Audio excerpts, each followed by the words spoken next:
Assalamualaikum warahmatullahi wabarakatuh.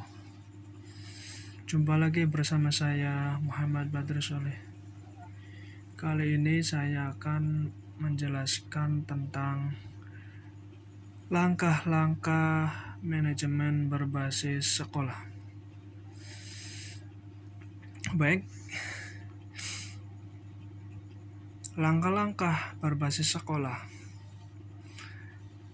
itu meliputi 6 hal atau ada 7. Jadi bagi sekolah yang sudah beroperasi, sudah jalan, paling tidak minimal ada 6 langkah, yaitu yang pertama evaluasi atau evaluasi diri. Kemudian yang kedua perumusan visi, misi, dan tujuan. Yang ketiga perencanaan. Yang keempat pelaksanaan.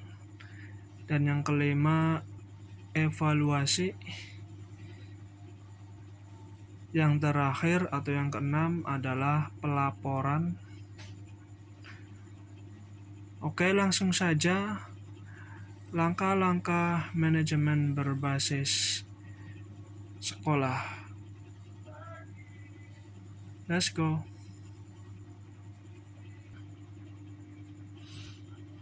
Baik, yang pertama yaitu evaluasi diri atau self-assessment.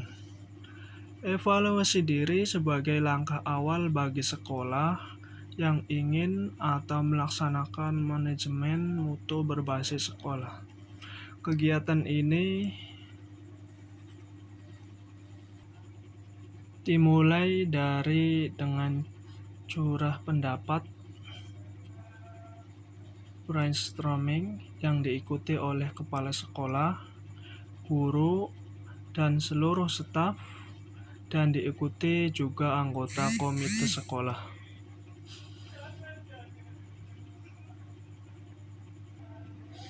Prakasa dan pemimpin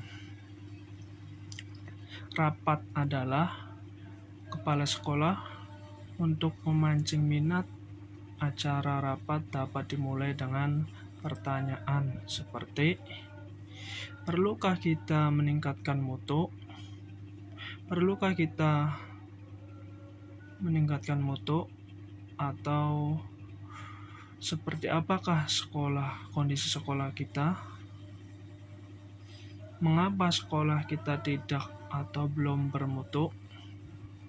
Kegiatan ini bertujuan yang pertama untuk mengetahui kondisi sekolah saat ini dalam segala aspeknya, seluruh komponen sekolah, kemajuan yang telah dicapai maupun masalah-masalah yang dihadapi ataupun kelemahan yang dialami. Tujuan yang kedua adalah refleksi atau mawas diri untuk membangkitkan kesadaran keprihatinan akan penting dan perlunya pendidikan yang bermutu, sehingga timbul komitmen bersama untuk meningkatkan mutu, sense of quality.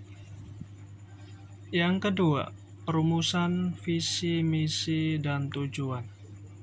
Bagi sekolah yang baru berdiri atau baru didirikan, perumusan visi dan misi serta tujuan merupakan langkah awal pertama yang harus dilakukan menjelaskan kemana arah pendidikan yang ingin dituju oleh para pendiri atau penyelenggara pendidikan. Dalam kasus sekolah negeri, kepala bersama guru mewakili pemerintah kabupaten ataupun kota sebagai pendiri dan bersama wakil masyarakat setempat ataupun orang tua siswa harus merumuskan kemana sekolah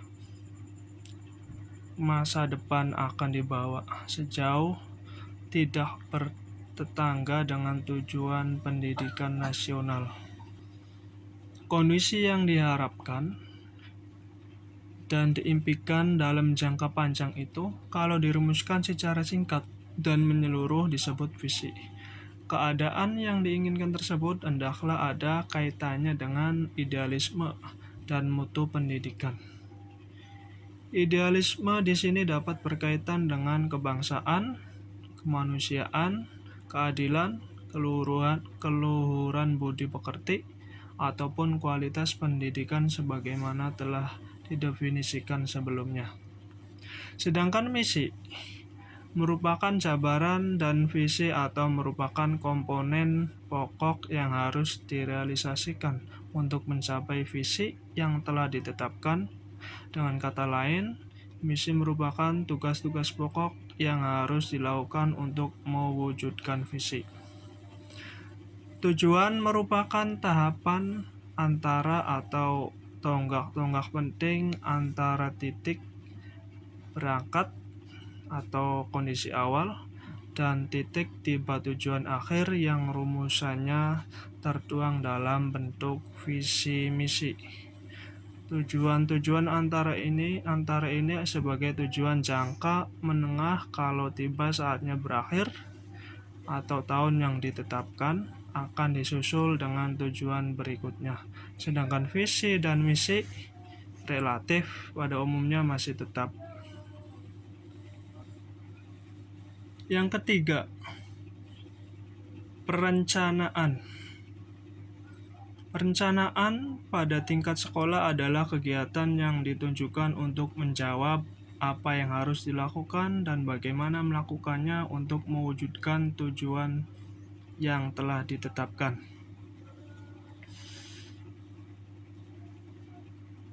Pada sekolah yang bersangkutan termasuk anggaran yang diperlukan untuk membiayai kegiatan yang direncanakan.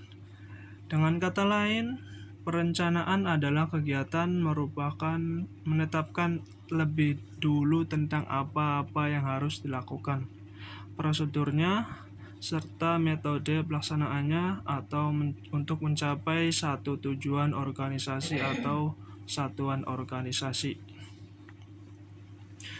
Perencanaan oleh sekolah merupakan persiapan yang teliti tentang apa-apa yang akan dilakukan dan skenario melaksanakannya untuk mencapai tujuan yang diharapkan. Dalam bentuk tertulis, dikatakan teliti karena ia harus menjelaskan apa yang akan dilakukan. Seberapa besar lingkup cakupan kuantitatif dan kualitatif yang akan dikerjakan, bagaimana, kapan, dan berapa perkiraan satuan-satuan biaya, serta hasil seperti apa yang diharapkan. Kemudian yang keempat, pelaksanaan. Apabila kita bertitik tolak dari fungsi manajemen yang umumnya, kita harus kenal sebagai fungsi perencanaan, pengorganisasian, pengarahan, penggerakan atau pemimpinan dan kontrol, serta evaluasi. Maka langkah pertama sampai dengan ketiga dapat digabungkan fungsi perencanaan yang secara keseluruhan. Sudah dibahas di dalam pelaksanaan atau tentu masih ada kegiatan perencanaan yang lebih mikro, baik yang terkait dengan penggalan waktu atau yang terkait erat dengan kegiatan khusus, misalnya menghadapi lomba bidang studi atau kegiatan lainnya. Tahap pelaksanaan dalam hal ini pada dasarnya menjawab bagaimana semua fungsi manajemen sebagai suatu proses untuk mencapai tujuan lembaga yang telah ditetapkan melalui kerjasama dengan orang lain dan sumber daya yang ada, dapat berjalan sebagaimana mestinya, atau efektif dan efisien. Pelaksanaan juga dapat diartikan sebagai suatu proses kegiatan merealisasikan apa-apa yang telah direncanakan. Selanjutnya, langkah-langkah MBS yang kelima yaitu evaluasi. Evaluasi sebagai salah satu tahapan dalam MBS merupakan kegiatan yang penting untuk mengetahui kemajuan ataupun hasil yang dicapai oleh sekolah di dalam pelaksanaan fungsinya sesuai rencana yang telah dibuat sendiri oleh masing-masing sekolah. Evaluasi pada tahap ini adalah evaluasi menyeluruh menyangkut pengelolaan semua bidang dalam satuan pendidikan, yaitu bidang teknis, edukatif, pelaksanaan kurikulum, atau proses pembelajaran dengan segala aspeknya. Bidang ketenagaan, bidang keuangan, bidang sarana prasarana, dan administrasi ketatalaksanaan sekolah. Sungguh pun demikian, bidang teknis edukatif harus menjadi sorotan utama dengan fokus pada capaian hasil atau prestasi belajar siswa. Kemudian yang nomor 6 atau yang terakhir, pelaporan di sini diartikan sebagai pemberian atau penyampaian informasi tertulis dan resmi kepada berbagai pihak yang berkepentingan atau stakeholders mengenai aktivitas manajemen satuan pendidikan dan hasil yang dicapai dalam kurun waktu tertentu. Berdasarkan rencana dan aturan yang telah ditetapkan sebagai bentuk tanggung jawab atas tugas dan fungsi yang diemban oleh satuan pendidikan tersebut. Kegiatan pelaporan sebenarnya merupakan kelanjutan kegiatan evaluasi dalam bentuk mengomunikasikan hasil evaluasi secara resmi kepada berbagai pihak sebagai pertanggungjawaban mengenai apa-apa yang telah dilakukan oleh sekolah beserta hasil-hasilnya. Hanya perlu dicatat di sini bahwa sesuai keperluan dan urgensinya tidak semua hasil evaluasi masuk ke dalam laporan. Ada hasil evaluasi tertentu yang pemanfaatannya bersifat internal. Ada yang untuk kepentingan eksternal. Bahkan masing-masing stakeholder mungkin memerlukan laporan yang berbeda fokusnya. Di samping itu, sebagai dokumen tertulis resmi yang menyangkut pertanggungjawaban serta reputasi lembaga pendidikan. Sungguh pun isinya harus berdasarkan data dan informasi yang benar. Laporan memiliki tujuan tertentu sesuai dengan peran institusi yang dikirimi oleh pembacanya. Sekian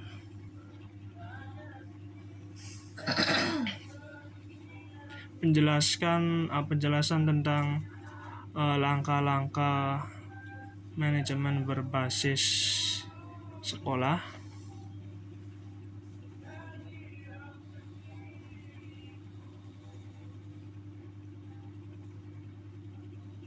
Saya akhiri, wallahu muwaffiq ila aqwamit thoriq. Wassalamualaikum warahmatullahi wabarakatuh. Bye bye.